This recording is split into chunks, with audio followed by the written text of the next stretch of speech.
Hello and welcome to the channel. In another video that was the result of the poll that we had on the channel a few weeks ago, where you got to choose the things that we do next. So the thing that won was the Pentium Pro Linux build, followed by the 38620, and what should have been next is the thermoelectric cooling for a Pentium 4 build, but I think that's going to be a little bit more involved, so I've demoted that to fourth and brought forward this. This is going to be a Pentium 3 Tualatin build for Windows 98 and late DOS gaming. The centerpiece for all this is going to be this motherboard from Fujitsu Siemens, based around the Intel 815E chipset, otherwise known as Solano 2, supports frontside bus speeds of 66, 100 and 133 MHz.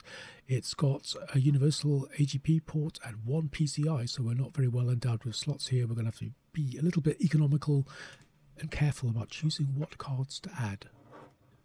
Nothing exciting going on the I/O panel. We've got some crappy onboard sound that we won't be using, and yeah, just onboard VGA and the usual serial parallel printer ports, USB, etc. It's micro ATX, so we've only got 2 memory slots. The board only supports up to 512 megs, which is fine because that's all Windows 98 supports, and that's what we're going to be running. And so, having looked at the motherboard, we need a couple of processors to go with it. So I've got 2. I haven't gone overboard here and splurged on the most desirable 1.4 gig Pentium 3. So what we've got here is a couple of lesser chips. So the first one is this. You can always tell a Tualatin by the large heat spreader, much bigger than you would get on a copper mine. And this one is a Pentium 3 1.13 gigahertz. It's a Pentium S model, which means that it's a server version and it comes with 512 kilobytes of level 2 cache as opposed to 256 I think on the desktop version, and it runs at the maximum bus speed of the board, 133 megahertz. So that's the first one. Second one is a Celeron, and it runs at 1.4 gigs, just like the fastest Pentium 3, but it's hobbled. It only uses the 100 megahertz frontside bus, and it only has 256 kilobytes of level 2 cache. We're going to run a quick and dirty benchmark on these to see which one's going to win pride of place in this machine. For a minute I thought I didn't have anything to cool these things with, but I managed to find this Cooler Master cooler, so we'll be using that. So I did wonder if I could get a decent case for this, and I wasn't particularly looking for a Fujitsu one, but then this showed up and it's a perfect match. So yep, Fujitsu Siemens, a model called Trend I've never heard of, but most important of all, there's a sticker on there that shows that it came with the Pentium 3, so we'll be kind of restoring this back to its former glory. Who knows, this very motherboard might well have come in one of these cases. Around March 2001, everyone was frantically racing to get past the 1 gigahertz mark. I remember the excitement around that. I was an AMD fanboy at the time and had an Athlon Thunderbird that I managed to overclock past it before the first official chip came out. But I always thought the AMD Thunderbird was kind of the first one that really made a mark.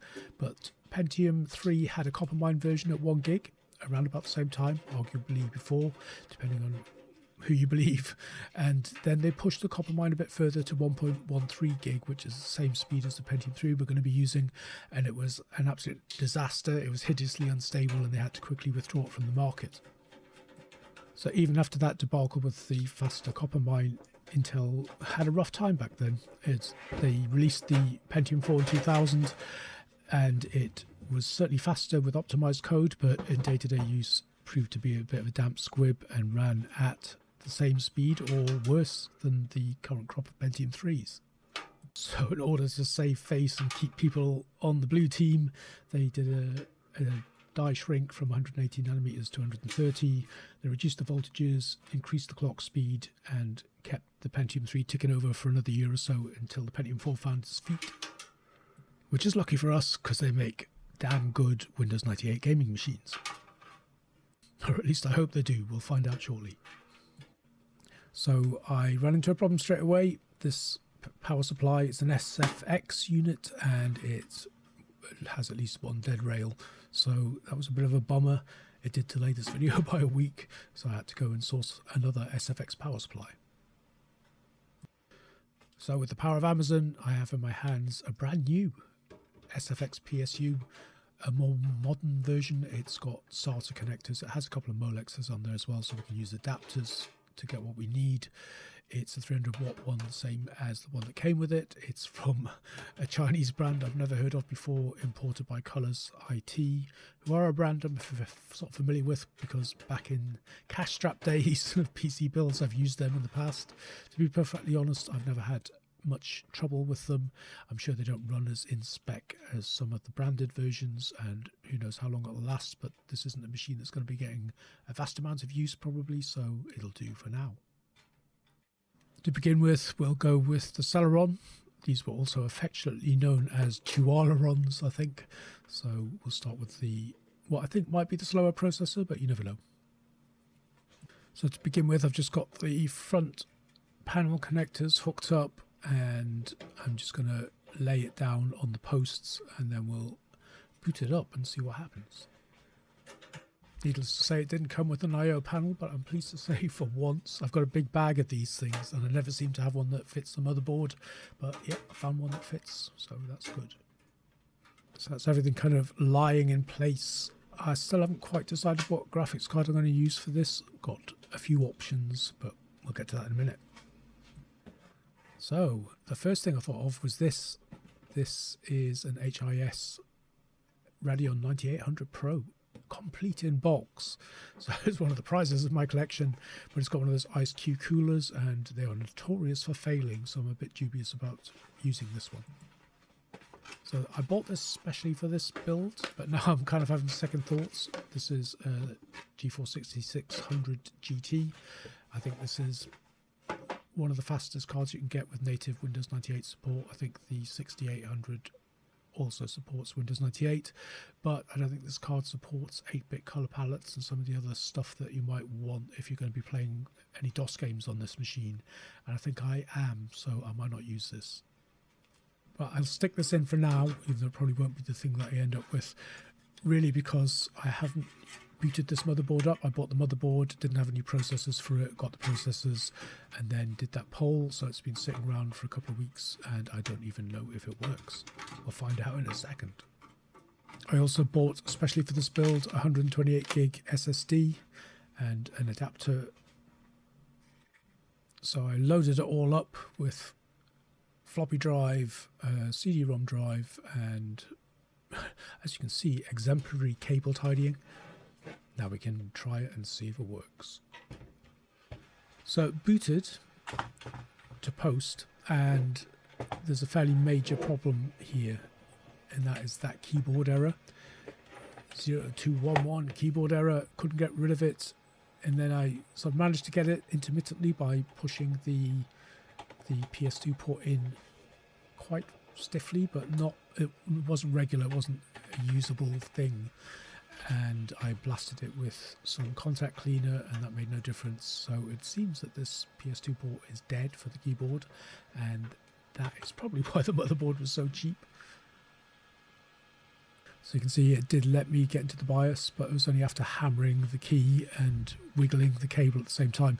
It's not going to be something you can live with in a sort of day-to-day situation, so I'm going to have to do something about that.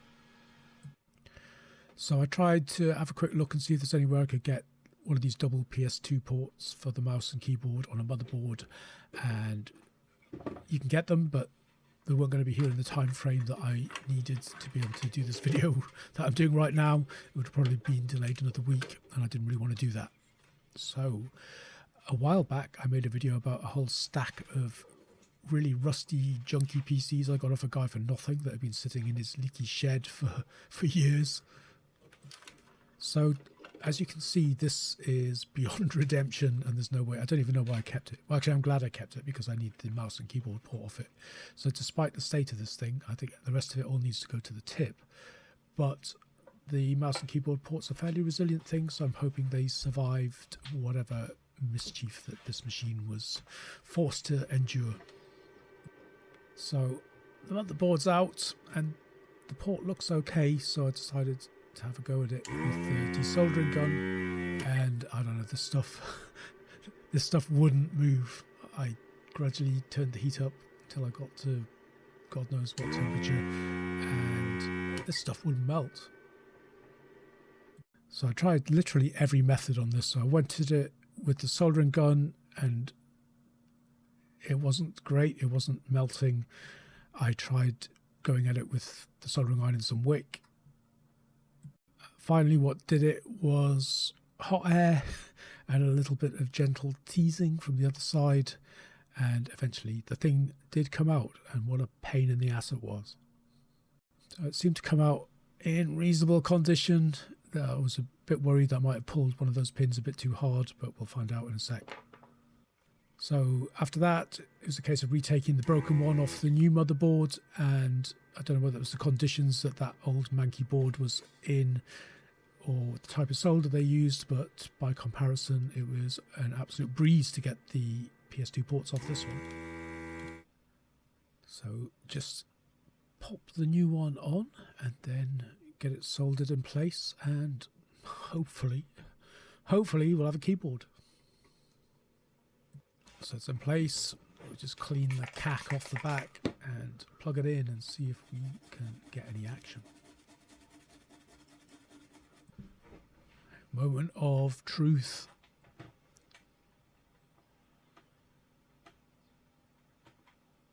In we go, and yeah, look at that. Look at that. It's a miracle it worked, but at least it does, so we can continue building.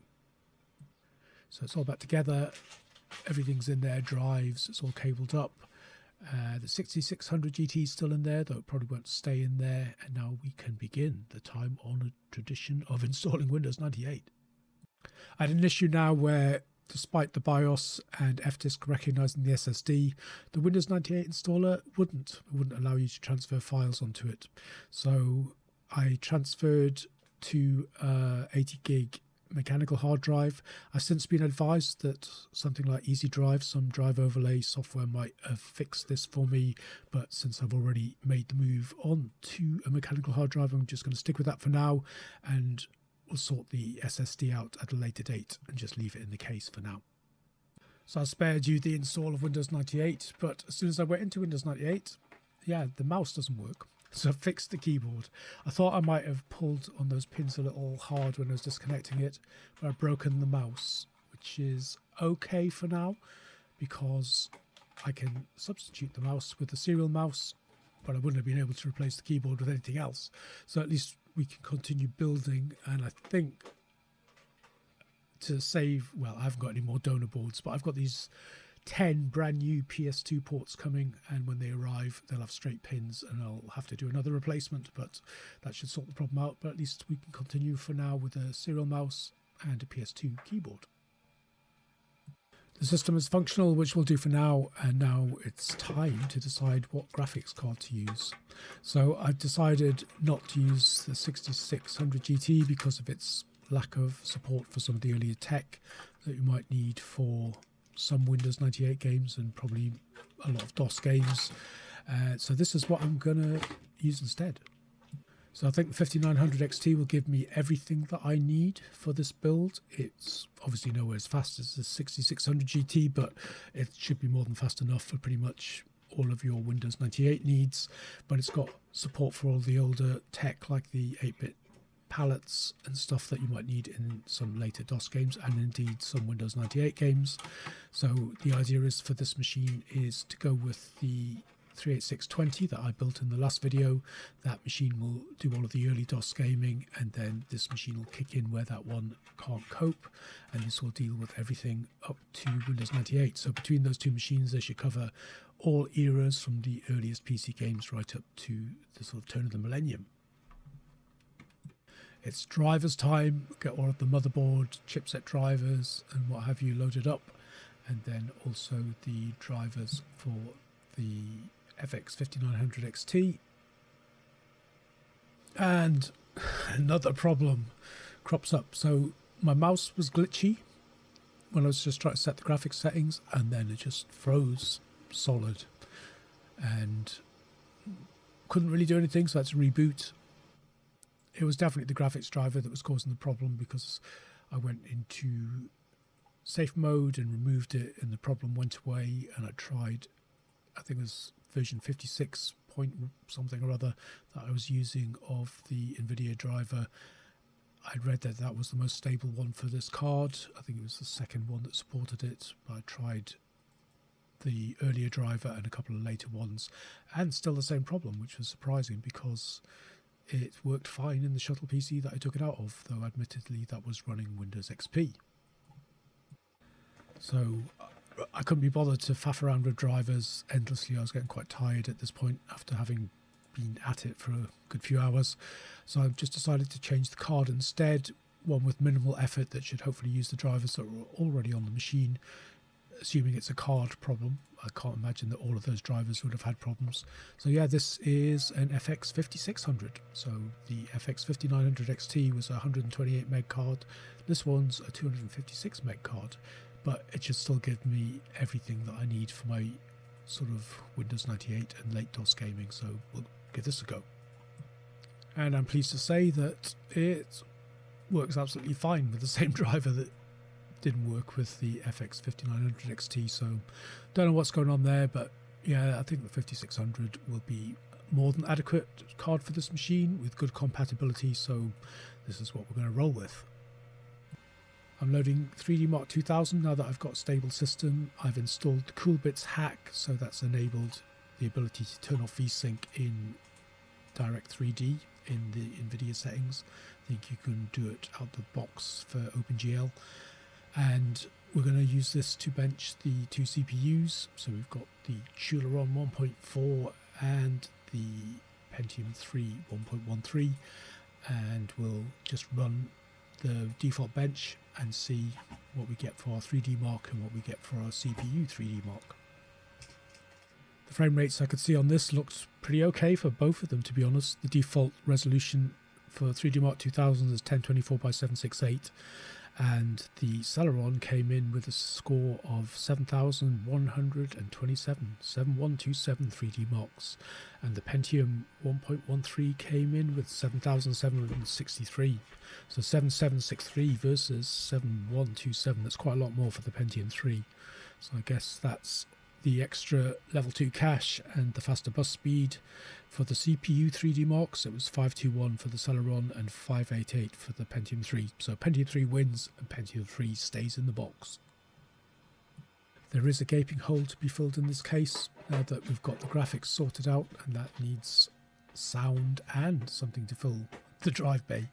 So we've got just the thing with a Sound Blaster Live 5.1 and Live Drive combo. So I've had these sitting around for a while, never used it. See, the live drive needs a bit of TLC. I'll give it a clean up at some point. And I believe that these 40-strand IDE cables should do the job to connect the two together. So that will fill the gap in the case, and the Sound Blaster Live 5.1 will actually be running my 4-point Creative surround sound system, so it should make a nice little setup for this machine. So I'm putting this live drive in here now. I'm not going to really look at it right now because I wanted to make a video about it and all the things you can do with it, all the MIDI and audio inputs and stuff. Thought that'd be a fun little video to do, but it can go in this case to fill in the blank, and it will be where it lives and where I use it. So this machine will definitely get another video. I need to upgrade the memory. It only has 320 megs of RAM in it at the minute, and it needs 512. So I've got another 256 megabyte stick of PC133 on its way. We'll clean this live drive up and put it through its paces at some other time, as well as fixing the mouse and keyboard port. So we'll just like give the machine a once over and pay some attention to the live drive at some point in the future. Everything's in place now. The live drive's hooked up with its IDE cable. As I said earlier, I don't have a power cable to power up the live drive just yet, so we'll get to that in another video at some point. Just need to get a couple of expansion port covers on, and then we put the lid back on. All set up. It's a pretty funky looking thing. I have had one live drive before, but I think it was an Audigy one back in the day when I used to try and record my guitar into it. Could never get rid of all the latency and stuff. Don't think it was ideal, but yeah, what a funky looking machine. I like it. It's going to be sitting on my desk. I'm going to be looking at it all the time, and this is going to be the thing that I probably do a lot of my retro gaming on.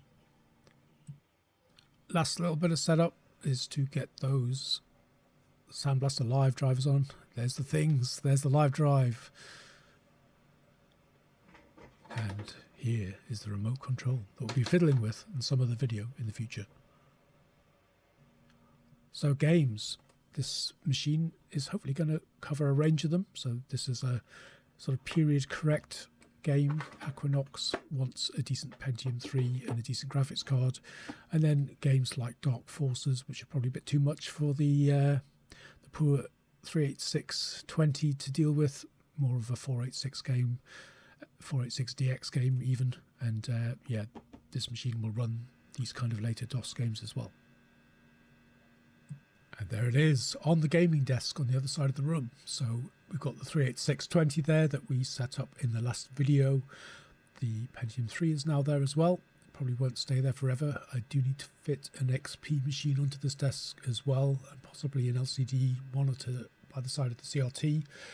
Currently they're both hooked up through that little KVM down the side, so sharing a mouse, keyboard and monitor. There's the little speaker there for the 4-point surround system that I did a video on back that was designed for the Sound Blaster PCI 128, but we're using it on a 5.1 card, just using the front and rear channels. So that should give me a nice little surround when I want it. I've got the little satellite speakers underneath the desk. I can pull them out on their stands and stick them behind me when I want a bit of surround sound.